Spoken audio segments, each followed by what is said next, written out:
Hi guys, so today's video is going to be week 2 of the buddy read for Blood of Elves. I last week talked about how much I enjoyed the beginning of this book. I thought that the start of the book was absolutely amazing and extremely gripping, and then we had a little bit of a pacing thing for me that I didn't absolutely love when the conversation between the characters that aren't necessarily main characters was taking place for almost 20 pages. But then we had some exciting stuff with Dandelion, and then we go to Kaer Morhen. And I just really enjoyed almost all of that first chunk, but I don't think it compares to how much I enjoyed this next chunk. Last week, I did some polls so that you guys could let me know your thoughts on what I asked in last week's video. I'll go ahead and put the results of the polls over here. I'm gonna do the same thing for this week's video. So I want first to kind of go in reverse order and talk about the end of this chunk, because the end of this chunk is very emotional and it honestly is such backstabbing and really sucks. Those of you that read the short stories, you remember likely the character Yarpen Zigrin. Sorry if I'm pronouncing that wrong, but Yarpen Zigrin was a part of the search for the dragon, and he's back now and he's kind of our buddy, and he provides such an amazing contrast to Geralt's neutrality. That has been something in the previous books that we've touched on, is the fact that Geralt, it was more in your face in the lesser of two evils that he prefers to not have to choose whatsoever. And in this one, it's, I wouldn't say it's subtle. He's literally having discussions about how it's better to remain neutral. There's two sides to every story, and I really love that about his character. I love that he recognizes that there is two sides. I think that's something that Sapkowski shows so well. It's not even a kind of passive, see, look, there's two sides, but clearly the one side is better.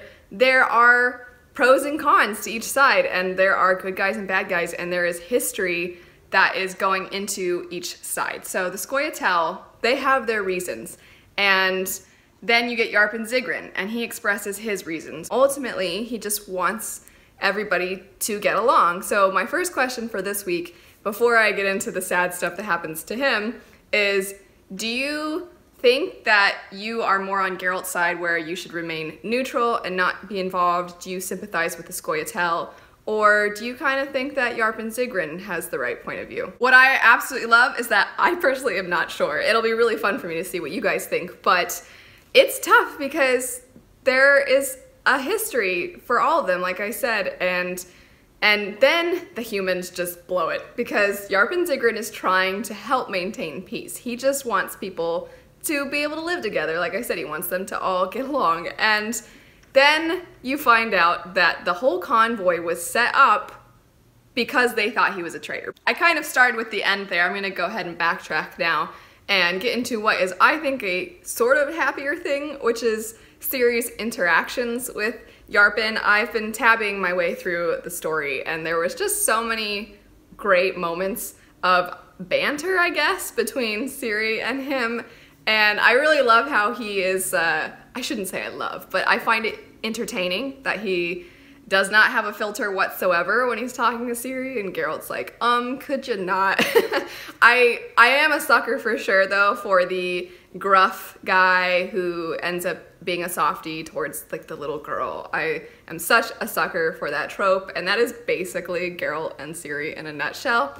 And she is just so feisty, and I mentioned that that was one of my favorite things about Sapkowski's writing in the first chunk, is his ability to portray children in a realistic way. The way that Ciri, she has some sass, but then she also has so many questions, and it's not that she's stupid, she's very intelligent, but it's her constant having to reflect on things.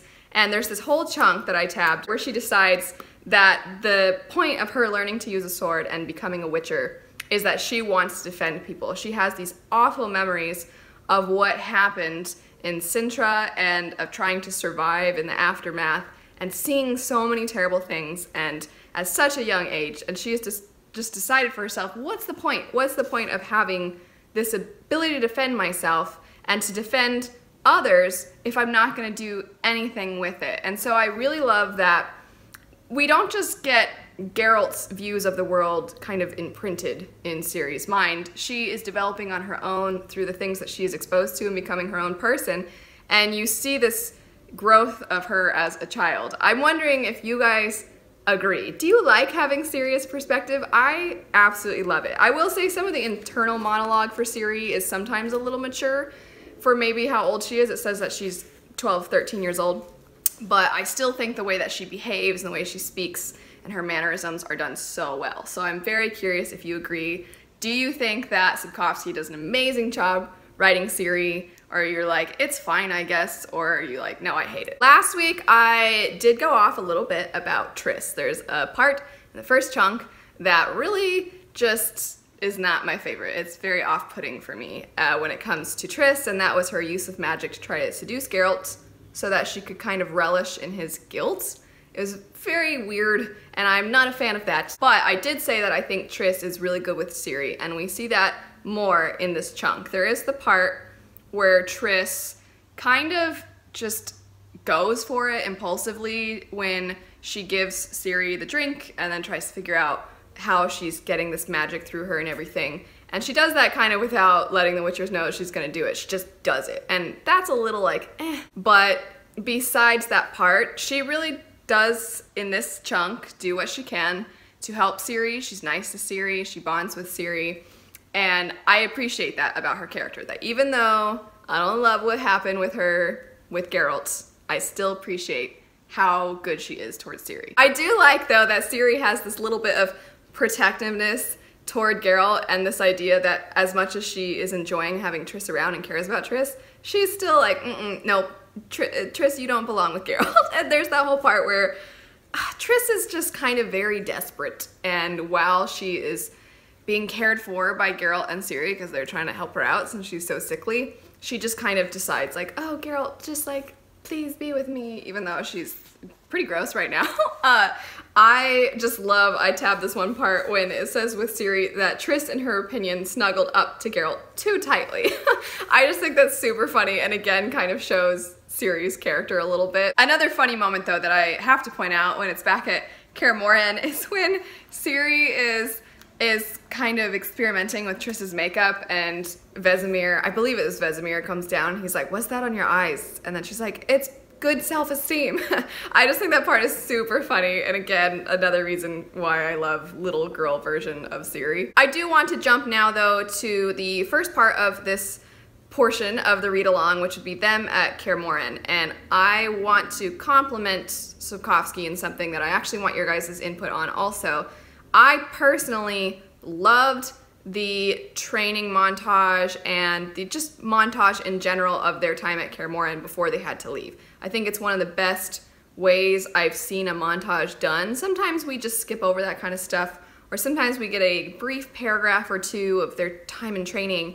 And I really liked Sapkowski's use of what is pretty much just dialogue of a bunch of different activities. So she's learning about the ghouls, or she's learning from Lambert how to do this kind of fighting, or she's learning from Geralt with the pendulums, I think.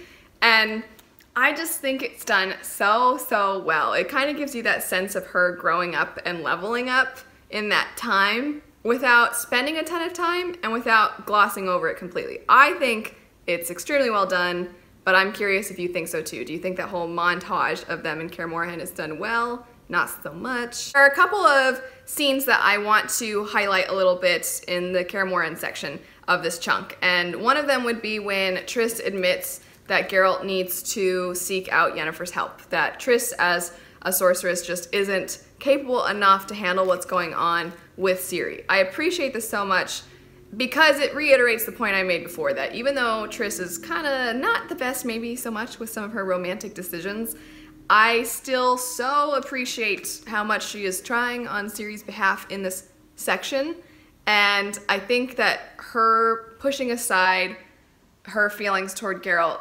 for the good of Ciri, it really shows that, I think. But I'm gonna ask another question, and this is for people who have read the series or people who are reading it for the first time. I wanna know your impressions of Triss, because I definitely think in the first chunk, she comes across a little, and then in this chunk, the fact that she's sick and weak and still cares so much about Ciri, but she's also still desperate for Geralt. I mean, I think we're getting a more complex view of her character, so I definitely am gonna put up a poll over here. I'm definitely curious to see your thoughts on Triss thus far. The other scene that I wanted to pinpoint, and I think this is actually going to be where I wrap up this video, because it's about Geralt, and I love Geralt, and we've not really had a ton of him. We have primarily been with Triss and Ciri, but this part I think really shows a fault of Geralt's, and something that I think is what makes him weirdly lovable, because he is a flawed individual, and I think that this highlights it very much so. And I actually appreciate that it's Triss that calls him out on it. It's the part where she and him are somewhat arguing, and she tells him, maybe you don't want to accept the fact that human emotions and feelings weren't killed in you by the elixirs and the grasses. You killed them. You killed them yourself, but don't you dare kill them in the child. I love that. I love that so, so much. And he gets super pissed off, and he shouts at her and everything. But it's very true. It was very true in his relationship with Yennefer, that he often would be like, I'm a witcher, so I can't love. You can just read my mind and know how I feel, but I'm a witcher. I can't have feelings. And she's like, please, I know you have feelings. And that's just something he kind of believes. Whether he thinks of himself because of how society views witchers, or whether he, like Triss says, killed those emotions in himself, either way, he is constantly using this as an excuse for his behavior or his decisions. And it is something that I can sympathize with, because I understand that society maybe does play a role a little bit in how he views himself, and he's gone through a lot. But I absolutely love that she called him out in that moment, and he immediately, after he shouts at her, he then apologizes and feels bad, basically. And so I think it's like, oh, a character growth moment, and I just love that part so much. But it's so frustrating, because Geralt, his faults, I'm just like, oh, it just makes me like him even more. You know, like Triss's faults, the whole seduction with magic thing, I'm like, how dare you? But with Geralt, I'm like, oh, just like learn to accept your feelings. It's so not fair. It's such a double standard. Anyway, let me know what some of the moments were that stood out the most to you in this chunk. Let me know the results to all of the poll questions and everything. If you want to elaborate on anything else, let me know some of your favorite funny moments. Please feel free to do that in the comment section down below. Have a great rest of your day, and I'll see you all later. Bye.